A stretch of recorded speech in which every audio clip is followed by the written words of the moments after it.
안녕하세요. 미진서재 주인장 조미진입니다. 오늘 HR 인사이트에서는 요즘 시대 인재관리의 핵심 개념으로 화두에 오른 내부 이동성에 대해 살펴보도록 하겠습니다.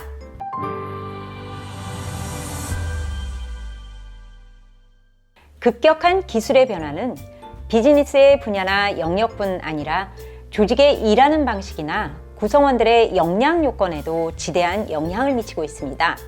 특히 미래 비즈니스를 위한 성과 창출과 직결되는 새로운 기술이나 스킬들에 대한 요건은 기존 인력 시장을 한껏 달구고 있으며 과거 탤런트 전쟁보다 더한 인재 유치에 대한 경쟁이 심화되고 있는 것이 사실입니다.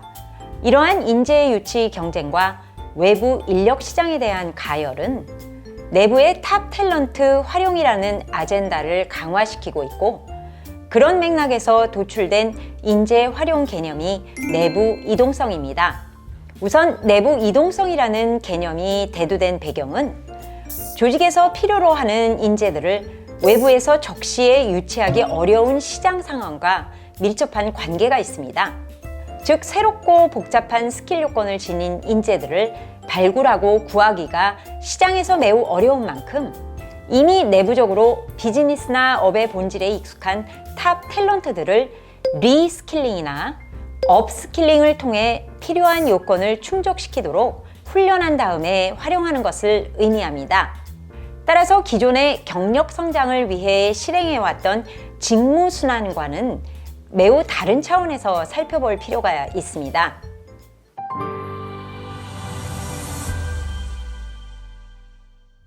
우선 직무순환과 내부 이동은 대상에 있어 차이가 있을 수 있습니다. 직무순환이 경력 개발의 일환으로 누구에게나 주어지는 기회로 주로 설계되는 반면, 내부 이동은 이미 자신의 직무를 마스터하고 고성과를 창출하는 소위 핵심 인재를 대상으로 실시될 가능성이 높습니다. 즉, 핵심 인재들의 유지를 위한 전략적 인사 시스템 중 하나로 그들의 새로운 도전을 통한 성장 열망을 충족시키고 조직은 새로운 영역에서의 고성과 창출 가능성을 높일 수 있습니다. 두 번째, 직무순환의 요건이 포괄적 역량 충족이라면 내부 이동은 구체적 스킬 충족입니다. 따라서 그 사람의 이전 경험과 백그라운드, 지금 현재 하고 있는 직무 자체가 중대한 고려 사항이 되지 않습니다. 조직에서 내부 이동성을 증대하기 위해 이동을 원하는 인재들이 요구되는 새로운 스킬을 습득하고 체화할 수 있는 리스킬링, 업스킬링 훈련 기회를 함께 제공하기 때문에 실제 새로운 스킬을 효과적으로 습득할 수 있다면 내부 이동이 가능합니다. 즉, 본인이 10년 넘게 생산직 엔지니어로 일을 해왔지만 새롭게 요구되는 코딩 스킬과 분석 스킬을 요구되는 수준까지 습득할 수 있다면 이동이 가능하다는 것입니다. 따라서 직무순환이 다소 제한적 영역에서만 가능했다면 내부 이동은 전혀 다른 영역이나 부문으로의 급격하게 이동하고 변화할 수 있다는 특성이 있습니다. 단, 회사의 입장에서는 중대 스킬을 보다 효과적으로 습득하고 체화할 수 있는 주변 스킬을 보유하고 있는 인재 발굴에 집중할 가능성이 있습니다. 세 번째, 직무순환이 회사 주도의 시스템으로 작동한다면 내부 이동은 개인적인 성장 열망과 새로운 일에 대한 도전 의지가 있는 인재들에 의해 주도될 가능성이 높습니다. 내부 이동을 원하는 인재들은 자신의 현재에 안주하지 않고 삶과 커리어에서 새로운 도전을 시도하는 적극성으로 내부 이동을 시도함으로써 경력 비전에 대한 역동성으로 조직에 활기를 부여하고 경력 비전을 새로운 방법으로 성취해가는 역할 모델이 되어줄 수 있습니다. 개개인의 성장 열망이 반영되고 활력을 만들어낼 수 있는 제도는 성공적으로 실행될 가능성이 높은 만큼 내부 이동이 이러한 인재들에 의해 작동될 수 있다는 것은 매우 긍정적인 부분입니다. 그렇다면 이러한 내부 이동성을 증대하기 위해 HR과 HRD는 무엇을 해야 할까요?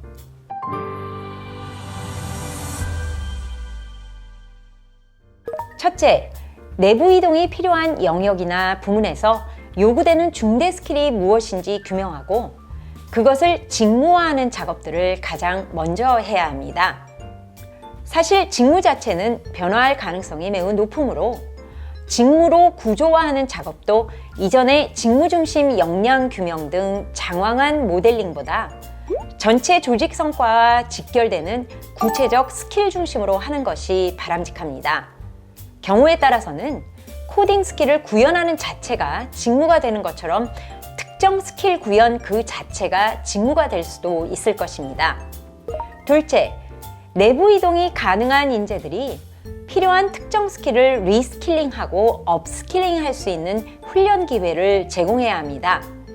이는 기존의 일률적인 집합교육 프로그램을 구성하고 제공한다기보다 다양한 소스의 훈련 방법을 제시하고 각자의 페이스로 요구되는 스킬을 습득할 수 있도록 학습 소스를 큐레이션 해주는 방식이 요즘의 학습 트렌드를 고려했을 때 훨씬 바람직할 것으로 생각됩니다.